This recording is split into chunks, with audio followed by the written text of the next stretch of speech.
राजू एक मेहनती और ईमानदार नौजवान था। वो बहुत गरीब था। वो बहुत अमीर बनना चाहता था। उसका सपना था कि वह मेहनत करके खूब पैसे कमाए और एक दिन अपने पैसे से एक कार खरीदे। जब भी राजू कोई कार देखता था तो उसे अपनी कार खरीदने का मन करता था।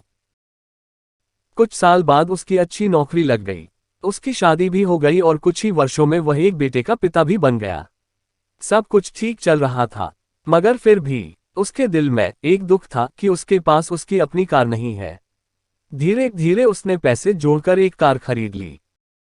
कार खरीदने का उसका सपना पूरा हो चुका था और इससे वह बहुत खुश था। वह कार की बहुत अच्छी तरह देखभाल करता था और उससे शान से घूमता था। एक दिन सोमवार को वह कार को रगड़ रगड़ कर धो रहा था, यहाँ तक कि गाड़ी के टायरों को भी चमका रहा था। उसका 7 वर्षीय बेटा भी उसके साथ था। बेटा भी पिता के साथ साथ कार को साफ कर रहा था। कार धोते धोते अचानक उस आदमी ने देखा कि उसका बेटा कार के बोनट पर किसी चीज से खुरोच खुरोच कर कुछ लिख रहा है। ये देखते ही उसे बहुत गुस्सा आया। वह अपने बेटे को पीटने लगा। उसने उसे इतनी जोर जोर से पीटा कि बेटे के हाथ की एक उंगली ही टूट गई। दरअसल वह आदमी अपनी कार को बहुत चाहता था और वह बेटे की इस शरारत को बर्दाश्त नहीं कर सका। बाद में जब उसका गुस्सा कुछ कम हुआ तो उसने सोचा कि जाकर देखूं कि कार में कितनी खरोंच लगी है। कार के पास जाकर देखने पर उसके होश उड़ गए।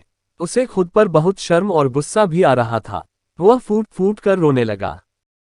कार पर उसके बेटे ने खुरोच कर लिखा था, पापा, आई लव यू।